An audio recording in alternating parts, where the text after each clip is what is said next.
ኣብ ትግራይ ብዝወቕዐ ሓያል ዝናብ ኣብ ልዕሊ ማእኸላት መዕቆቢ ተመዛበልቲ ከቢድ ጉድኣት ተወሪዶሎም ኣብ ከተማ ዓብይ ዓዲ ኣብ ዝርከብ መዕቆቢ ተመዛበልቲ ብዘጋጠመ ብርቱዕ ንፋስን ዝናብን 47 መራሕቲ ስድራም 141 ዝኣኽሉ እስትንፋስ መፅለሊ ኣልቦ ከም ዝገብሮም ተገሊጾሎም ጽላል ሲቪል ማሕበረሰብ ምዕራብ ትግራይ ከም ዝገለጾም 9 ማይ 2018 ዓ.ም ብዘጋጠመም ሓደጋ ሓደ ሙሉእ ብሎክን 7 ተወሰኽቲ ኬንዳታትን ማለት እውን መፅለልታት ዓኒሞሎም በዚ ምኽንያት 47 መራሕቲ ስድራ ማለት እውን 141 ሰባት መፅለሊ ኣልቦ ብምዃን ኣብ ባዶ መሬት ወዲቖም ከም ዝርከቡ ብምግላጽ ንብረቶም ስድራ ቤታት ሙሉእ ብምሉእ ከም ዝዓነየ ገሊጾሎም እቶም ተመዛበልቲ ኣብታ መዕቆቢቶም ዝነበረም ውሑድ ቀለብ እውን ብዝናብ ተበላሽን ዝኸፍአ ጥሜትን ስቃይን ዝተቃልዑ ምዃኖም ሓቢሮሎም ስለዝኾነ እዞም ወገናት ኣብ ትሕቲ ከቢድ ሕሰም ስለ ዝርከቡም ኩሉ ሰብኣውነት ዝስምዖ ኣካል መንግስታዊ ትካላትን ገበርቲ ሰናይ ህፁ ረድኤትን ብምቕራብ ክበጽሐሎም ጻውዒት ተቕሪቦሎም ኣብ ትግራይ ካብ ትማል ጀሚሩ ሎመዓልቲ እውን በረድ ዝሓወሰ ከቢድ እዋኑ ዘይሓለወ ዝናብ ይወቅዕ ከም ዘሎም ዘመልክቱ ጸብጻባት ወጽየምሎም እዚ ዝወቅዕ ዘሎ ሓያል ዝናብ ድማ ኣብ ልዕሊ ስድራ ቤታትን ሓረስቶትን ከቢድ ጉድኣት የውርድ ከም ዘሎ ዘመልክት ምዕባሉ ኮይኖሎም ትማሊ ተኸፊቱ ከም ዝነበረ ዝተገለጸ መተሓላለፊ መስመር ሆርሙዝ እንደገና ተዓጽዮም ኣብ መንጎ ኢራን ኣሜሪካን ዘሎ ወጥሪ ሕዝቡን እናኸፈ ኣብ ዝኸደሉ ዘለዋን ቴህራን ነቲ ስትራቴጂካዊ ዝኾነ መተሓላለፊ ባሕሪ ሆርሙዝ ስትሬት ኦፍ ሆርሙዝ እንደገና ከም ዝዓጽወ ተውዕላው ገይራላ እቲ መተሓላለፊ ባሕሪ ትማሊ ንሓፂር ግዜ ተኸፊቱ እኳ እንትነበረም ሎሚ ቀዳም ግን ኣብ ትሕቲ ጽኑዕ ወተሃደራዊ ቁፅር ከም ዝተመለሰም ናይ ኢራን ወተሃደራዊ እዝ ካህታም ኣልናቢያ ኣፍሊጦም ቴህራን ንኣሜሪካ ሰላሕታ ሸፈጥን ናይ ባሕሪ ስርቅን ፔራሲ ትፍጽመላ ብምባል ተኸሰስ እዚ ድማ ኣሜሪካ ኣብ ልዕሊ ወደባት ኢራን ዘንበረቶም ናይ ባሕሪ ከበባ ብምቕጻላ ዝመጽዩ ኢላላ ኢራን ፕሬዚደንት ትራምፕ ወገኑ ምስ ኢራን ዝግበር ስምምዕነት ሚእታዊት ክሳብ ዝዛዘም እቲ ኣብ ልዕሊ ወደባት ኢራን ተነቢሩ ዘሎ ከበባ ብምሉእ ሓይሉ ከም ዝቕጽል ገሊጹ ዘሎ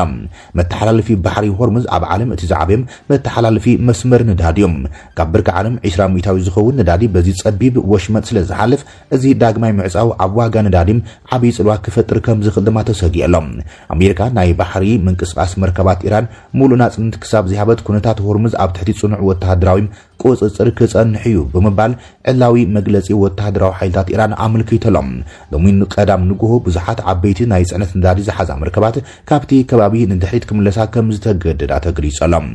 ዜና ምስ ተሰምዐ ዋጋ ነዳዲ ኣብ ዕዳጋ ዓለም ዳግማይ ናህሪ ከርኢ ጀሚሮሎም ስጉምቲ ነቲ ኣብ መንጎ እስራኤልን ሂዝቦላህን ተገይሩ ዘሎም ተኣፋፊ ምቁራጽ ተኽሲ ኣብ ሓደጋ ከውድቆ ከም ዝኽእል ተሰኪኡ ዘሎ እዚ ከምዚ ኢሉ እንከሎ ድማ ዝሃብተመ ዩራኒየም ናብ ኣሜሪካ ምትሕልላፍ ዘይሕሰብ እዩ ክትብል ኢራን ፍሊጣ ንሱ ጉዳት ወጻኢት ሃገር ኢራን ነቲ ዝሃብተመ ዩራኒየም ናብ ወጻኢ ሃገራት ክትሰጋግሮ ከም ዘላ ዝገልጹ ጸብጻባት ፍጹም ሓሰት ምዃኑን ብወግዒ ኣፍሊጦሎም ዘበስልጣን ኢራን እቲ ዕቁር ዩራኒየም ምልክት ልዓላውነት እቲ ሃገር ምዃኑን እቲ ንብረት ኣብ ትሕቲ ዝኾነ ይኹን ኩነታት ይኹን ስምምዓት ናብ ካልእ ሃገር ከም ዘይሰጋገር ኣስሚሩሎም ወሃብ ቃል ንሱ ጉዳት ወጻኢ ኢስማኤል ባቃይ ትማሊ ኣብ ዝሃቦ መግለጺ ጉዳይ ምስጋር ዝሃብተመ ዩራኒየም ናብ ኣሜሪካ ይኹን ካልእ ሃገር ክሳብ ሕዚ ኣብ ድርድር ተላዒሉ ከም ዘይፈልጥን ኣብ መጻኢ ከም ኣማራጺ ከም ዘይቆጸርን ገሊጾሎም እዚ መግለጺ ፕሬዚደንት ኣሜሪካ ዶናልድ ትራምፕ ኣብ ማሕበራዊ መራኸቢታቶም ዋሽንግተን ኣብ ቀረባዋን ዕቁር ዩራኒየም ኢራን ክትወስዶ ምዃና ዝገልጽ ጽሑፋት ምላሽ ንምሃብ ዝተዋሃበ ኢራን ዝኾነ ይኹን ስምምዕ ክብጽሕ ዝኽእል መሰላትን ረብሓን ሃገር ተሓልዩን ብስንኪት ኩናት ዘስዓበ ጉድኣት ግቡእ ካሕሳ ምዝኽፈልን ጥራሕ ምዃን እያ ብግልጺ ኣስሚራትሉ ዘላ ሓፋሽ ማሕበራት ዞባ ማእኸል ትግራይ ሹመት ጊዜያዊ ምምሕዳር ትግራይ ኣይንቕበልን ቅድም ክብል ዝነበረ መንግስትና ናብ ነብሩ ቦቶም ክንምልስ ኢና ኢሎም እቶም ብሽም ሓፋሽ ማሕበራት ዞባ ማእኸል ትግራይ መግለጺ ዘውፅኡ ኣካላት ህዝቢ ትግራይን ህወሓትን ምእንተ ሰላም መንግስቶም ኣፍሪሶም ጸኒሖም ዝበለት መግለጺ ውዕሊ ፕሪቶሪያ መንግስቲ ፌደራል ኣፍሪሱ ኢሎም መንግስቲ ፌደራል ኣብ ልዕሊ ትግራይ ዳግማይ ጽንተት ይፍጽም ኣሎ ዝበለም እቲ መግለጺ ቅድም ክብል ዝነበረ ቤት ምኽርን ዶክተር ደብረጽዮን ዝመርሐ መንግስቲ ትግራይ ንምምላስ ከም ሰርሑ ገሊጾም ጽባሕ ይኹን ሎሚ ብናይ ሸፈጥ ጊዜያዊ መንግስቲ ኣይንምራሕን ብምባል ንሹመት ፕሬዚደንት ታደሰ ወረዳም ከም ዘይቀበልዎ ገሊጾም እቶም ማሕበራት ቅድም ክብል እውን ኣብ ዞባ ማእኸል ዝርከባ ኣብያተ ምኽሪ ንጊዜያዊ ምምሕዳር ትግራይ ከም ዘይቀበላ ብመግለጺ ሓቢረን ዝነበራ ኮይነን ዞባ ማእኸል ንምንታይ ማእኸል ዝሕበት ፖለቲካዊ ምንቅስቃስ ተቐባልነት እናሳእነ ዝኸይድ ዘሎም ውድብ ህወሓት ይኸውን ኣሎ ዝብል ሕቶታት ይለዓለሉ ዘሎም ነበር ፕሬዚደንት ጊዜያዊ ምምሕዳር ትግራይ አቶ ጌታቸው ረዳም ዝሸሙ ዋና ማሕዳሪ ዞባ ማእኸል አቶ ሰሎሞን ማዓሾም ስርሑ ከይሰርሕን ዝተዓናቀፈን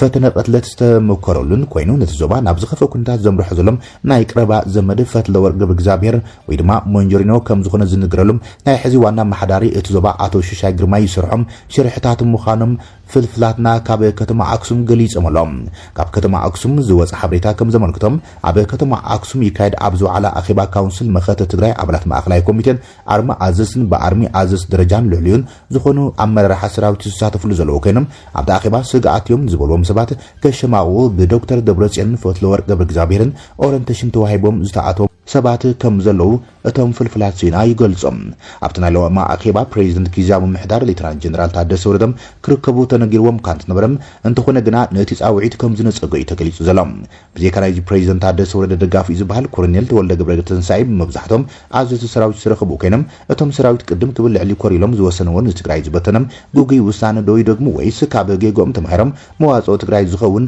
ሓድሽ ውሳነ ይውስኑ ዝብል ድማ ልዑል ተጽቢት ዝግበረሉ ጉዳይ ኮይነሎም ዛጊድ እቲ ብብሔራዊ ካውንስል ተባሂሉ ስዳልወ ሰነድን ማእከላይ ኮሚቴ ዝገምገሞም ነጥብታትን ማእከል ገይሮም ከም ዘተይ ተገሊጹ ዘሎም ብርጋዴር ጀነራል ህንጻ ወልደ ጊዮርጊስ ርእይቶ ዝሃበ ኮይኖም ታደሰ ወረደ ካብ ጥርናፈን ካብ መስመር መኸተን ዝወፀ ምዃኖም ጠላእቲ ከም ዘወገነን ከም መረጋገጺ ዝውሰድ ይክብል ወንጅልዎም እዚ ካውንስል መኸተ ጽኑዕን ታሪኻዊ ውሳነን ወሲኖም መኸተና ክጠናኸር ኣለዎ ከም ዝበለዩ ተገሊጹ ዘሎም ምስታደሰ ወረደ እዮም ዝበሃሉ ዝነበሩ ኣመራርሓ ሰራዊት ድማ ጀነራል ታደሰ ወረደ ብውልቅም ናብ አዲስ አበባ ከይዶም ሽመት ድሕሪ ምቕባሉ ምስኡ ዝነበሮም ናይ ስልክ ርክቡን ከም ዘቋርጹ ተነጊሩ እቲ ኣኼባ ጽባሕውን ክቕጽ ተባሂሎም ብኻልእ መዳይ ካብ ኣሃዱታት ኣርሚ 22 ኣርሚ 50 ዝተዋጽኡ ዕጡቃትን ኣብ ዙርያ ከተማ መቐለም ምንቅስቃሳት ይገብሩ ከም ዘለዉ ተመልኪቱ ዘሎም ፕሬዚደንት ጀነራል ታደሰ ወረደም ረፋት ሰዓት 4 መግለጺ ከም ዝብ ተሓቢሩ ኳ ዝነበረ እንትኾነም ምክንያቱ ብዘይተፈለጠ መንገዲ ተሰሪ ዘሎም ቅድም ክብል ብገዛ ኣፍቃዱ ካብ ሓላፍነት ክወርድ ብህወሓት ነጊርዎ ዝነበረም ፕሬዚደንት ታደሰ ወረደም ከም ዝነበረ ዝፍለጥ ኮይኑ ድሕሪት ኣኼባ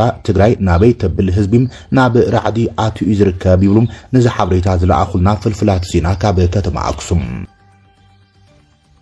ብስንኪ ቢሮክራሲ ህወሓት ተማይሮም ራያ ኣካል ክልል ኣምሓራ እዩ ኢሎም ዝንቀሳቐሱ ዝነበሩ ኣካላት ናብ ሓራ መሬት ከም ዝተጸንበሩ ተሰሚዖም ብስንኪ ፖለቲካዊ ኩነታት ህወሓት ካብ ከባቢታት ራያ ጨርጨርን ራያ ኣላማጣን ናብ ከተማ ቆቦ ተመዛቢሎም ራያ ኣምሓራ እዩ ዝብል ምንቅስቓስ ዝሰጉም ዝነበሩ ተወለድቲ ራያም ንሕና ብስርዓት ህወሓት ዝበጽሕና በደል ጸሊናም እምበር መንነት ኣይንቕይርን ጽባሕ ይኹን ሎሚ ተጋሩ ራያ ትግራይ ኢና ኢሎምሎም ሕዚ እውን ትግራዋይነትና ኣሚንና ኣንጻርቲ ካብ ስሕተቱ ዘይመሃርን ሓድነት ተጋሩ ናበተነ ዝነብር ህወሓት ንምቅላስ ናብ ሓይልታት ሰላም ትግራይ ተጸምቢርና ኣለና ኢሎም ብስንኪ ፖለቲካዊ በደል ቦታ ቀይርና ኢና መንነትና ግን ኣይከሓድናን ብምባል ንቓልሲ ከም ዝተለዓሉ ገሊጾም እቶም ናብ ሓራ መሬት ተጸምቢሮም ዘለዉ ኣቶ ሙልታ ይጉዝ ሙልታ ሻም ጀማል ሙስጠፋ ሙላሽ ስዩም ሓያት መሐመድ ዋሲዩን ሞገስ በላይ ሞገስ ደጉየ መኮነን ኤፍሬም አባቴ ምዃኖም ተገሊጹ ዘሎም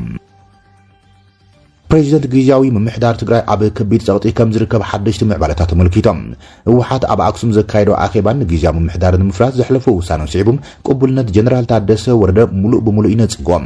ሰራዊት ድማ ንውሳነታት ህወሓት ከተግብርን ኣዘዝ ሰራዊት ናብ ጥንታዊት ከተማ ብምጽዋዕ ብዛዕባቶም ውሳነታትን ኣንፈታትን መብርሂ ተዋሂቦም ኣሎም ኣብ ከምዚ ዝበለ ወጣሪ ኩነታት ዝርከብ ፕሬዚደንት ጊዜያዊ ምምሕዳር ጀነራል ታደሰ ወረደም ኣብ ልዕሊኡ ጸቕጢ ንምሕያልን ስልጣን ንክለቅቕን ፍሉይ ልኡኽ ዝተዋሃቦም ዕጡቃት ዙርያ ርእሰ ከተማ ትግራይ መቐለም ምንቅስቃስ ይገብሩ ከም ዘለዉ እቲ ሓበሬታ ምልክት ዘሎም ብቐንዱ ነቲ ፍሉይ ልኡኽ ዝተመደበት ኣርሚ 22 ከምኡን ኣርሚ 50 ምዃንን ዘመልከተ እቲ ሓበሬታ ቀንዲ ዕላምኡ ካብ ህወሓት ብዝተዋሃበ ልኡኽ ጀነራል ታደሰ ወረደም ስልጣን ንክለቅቕ ጽዑንተ ንምፍጣር ዝዓለሙ ምዃኑ ይሓቢሩ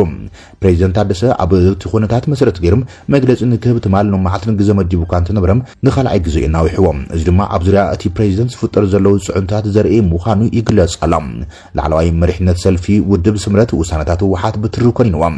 አባል ፈጻሚ ስራሕ ውድብ ስምረት ሓላፊ ሚዲያን ኮሙኒኬሽን ዝኾነም አቶ ብርሃን ገብረየሱስ ሓላፍነት ናይቲ ድሕር ጉጅለ ዝበሎ ህወሓት ብዕቡድ ውሳነ ክሕባእ ከም ዘይኽእል ብምባል መግለጺኡ ሓቢሮሎም እዚ ጉጅለ እዚ ላዕላዊ ዶባት ትግራይ ንምሕላው ወይ ተመዛበልቲ ንምምላስ ዝኾነ ይኹን ህዝባዊ ኣጀንዳ ከም ዘይብሉም ዝገለጸ አቶ ብርሃንም እቲ ጉጅለ መዓልታዊ ስራሕ ስራሕ ካብ ሓላፍነት ዘምጠሉ መንገዲ ንምድላይ ጥራሕ ምዃኑ ይገሊጾም ህወሓት ብሕጊ ዝተሰረዘ ፖለቲካዊ ስዕረት ዘጋጥሞ ዘይተፈቶም ንጹረት ሓሳስባ ዘይብሉም ደም መንእስያት ዝሰቲን ብኹናት ጥራሕ ኣብ ስልጣን ክጸንሕ ዝደልን ብምባልዮም ብትሪ ኮኒንዎ ዘሎ አቶ ብርሃን ገብረየሱስ ተጋርላይ ብርሃነ ገብረየሱስ ኣብ መግለጹም ንሌተናል ጀነራል ታደሰ ወረደውን ኣልዒልዎዮም ነቲ ኣብ ትግራይ ተጀሚሩ ዝነበረ ተስፋ ዘብለውጢ ኣቋሪጾም ንህወሓት ካብ መቃብር ዘውፀ ሌተናል ጀነራል ታደሰ ወረደ ምዃኑ ብምዝኻር ከም ተቀድም ሕዚ ዝገብርዎ ዝነበሩ ጌጋታት ክፍጽሙ ከም ዝኽእሉ የጠንቂቖም